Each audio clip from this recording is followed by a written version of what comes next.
Okay, so this is going to be a review of what I did order. Now, I've been playing around on the Dell website here, and honestly, there is another configure option to hit this price point to get the i9. However, I just don't think I need an i9. I read that it adds a lot more heat, so I'd get more heat and very little performance. If any performance that would be noted, I don't think it's anything that would make any kind of difference that one would see. So I kept it with the i7. So this is the actual configuration I went with. This is the price before talking to the sales agent. So this particular build is going to have the 10th generation Intel Core i7 108070H processor. It's going to have Windows 10 Home. Now, I did actually upgrade this to Pro. So I guess I'm going to probably take a loss right there, unfortunately, but oh well. The NVIDIA GTX 1660 Ti and my Dell G3. This thing is going to be a major upgrade going to the GeForce RTX 3080 16 gig graphics card here. Now, this current one that I have right in front of me has the 3070 in there, which still it's probably just what I need. I don't really think I need a 3080, but I figure this is the first computer I've ever been able to order to custom build, so I'm gonna go with what I want. The other part is the 2 terabyte drive. Now, I could get this about $100 more, do a 500 gig hard drive, and then this cost pretty much would offset it. But again, with the heat, it's really not a price point for me. It's, do I really need an i9? Do I really want all that heat? The answer is no. No, I don't. So moving along, I did opt for the 360 hertz screen. Battery life really isn't an issue for me because I primarily am going to be plugged in anyway. And honestly, I had this thing unplugged for a better half of the morning earlier, and it lasted about 3 hours. And then finally, when I plugged it in, it was 32%. And then I guess I didn't plug the wall thingy into the wall, so it sat for another 2 hours. By the time I finally caught it, it was at like 9%. So it went about 5 hours. Mind you, it was just sitting here with the keyboard lit, and that was it. But still, battery life really isn't a huge issue for me. Like I said, I'm going to be plugged in. The 4K, I thought of the 4K option, but I just don't really have a reason to have 4K. I do have a 4K TV, but I probably won't be connecting this very often to the TV.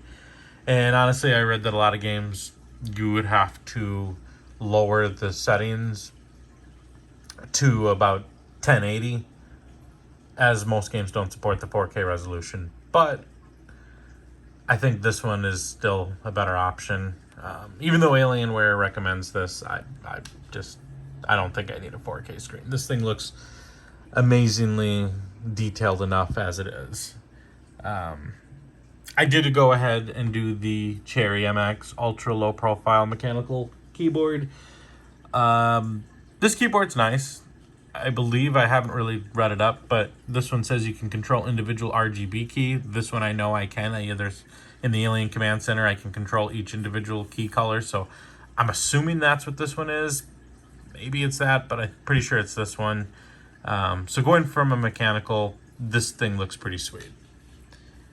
And on this one, I actually opted out of the Dell. So that was actually the price I was looking at. Sorry. This was the price that I went with the agent.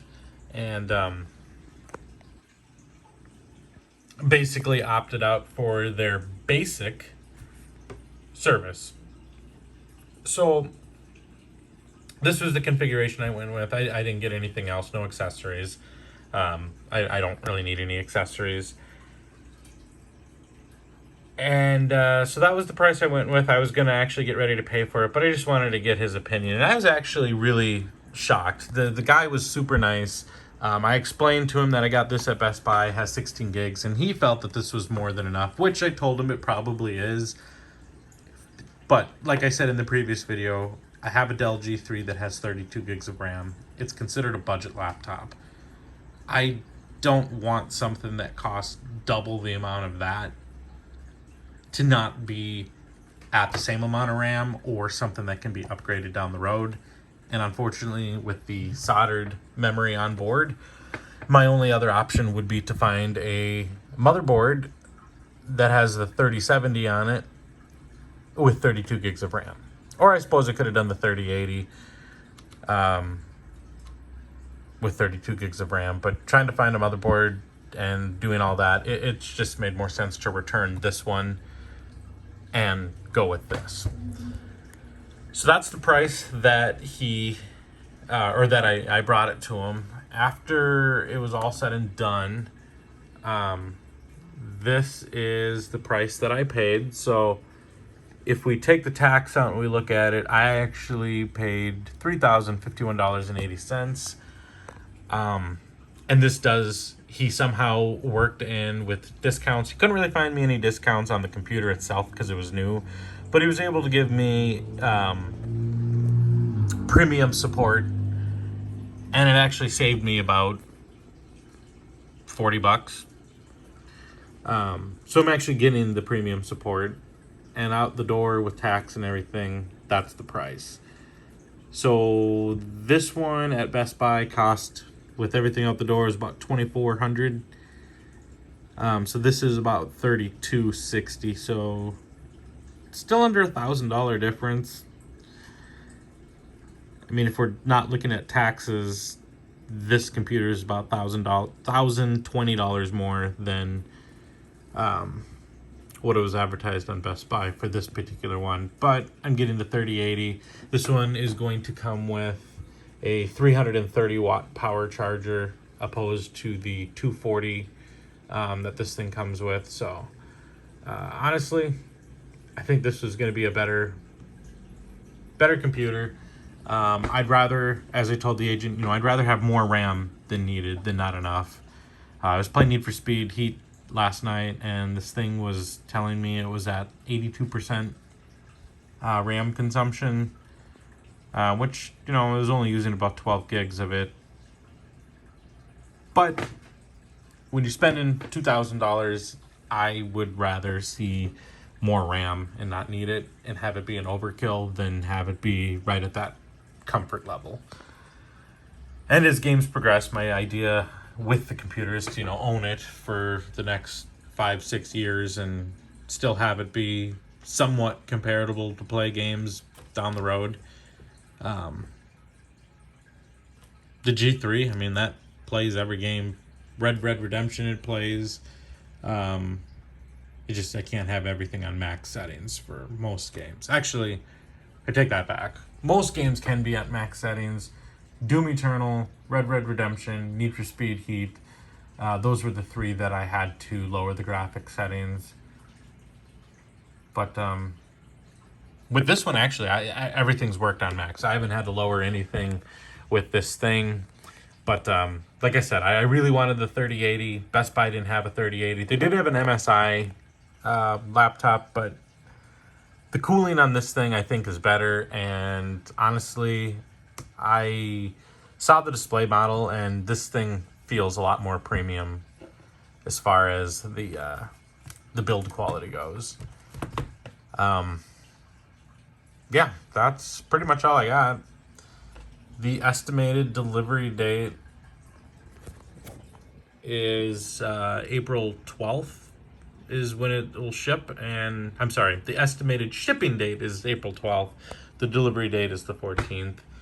So this thing can go back as long as I have it returned by the 19th. And I still have all the plastic still on it.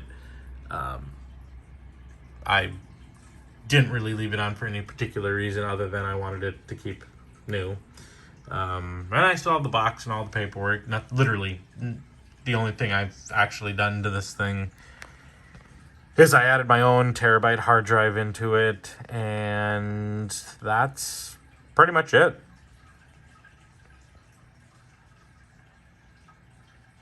I'll be taking this terabyte hard drive out, and on this one's coming with the 2, so I haven't quite decided. I might try to clone the drive to this one and then use the 2 terabyte one as the main one. However, I'm 100% sure that's going to avoid some sort of warranty, so I may just end up using the 1 terabyte and leaving the 2 terabyte as the main drive, which I know doesn't really make sense because I'd rather have the larger drive for games and whatnot than Windows, but we'll see how that plays out. My original thought process was to take the Dell G3, the 512, since that's a short one, add it in the 3rd slot of the Alienware, and then take the second one that I put in here and put that into the G3 as the primary. That way I have a 2 terabyte and then a 512 backup. 512 could be for the system, and then the 2 terabyte one for games and whatnot, but we'll see. It would all be Dell products at that point, so it's not like I would be using products they didn't authorize. It's just I would be doing the work instead of Dell. As my Dell G3 does have premium support on it, I still need to get it sent in because the left side is completely dead. None of the ports here on my G3 work, which is a different video and a different rant and a different problem. All right. I will update you guys as this order progresses, but as of right now, that is the delivery date shoot that we are looking for. And yeah, hopefully it comes sooner, hopefully not later, but thanks for your support.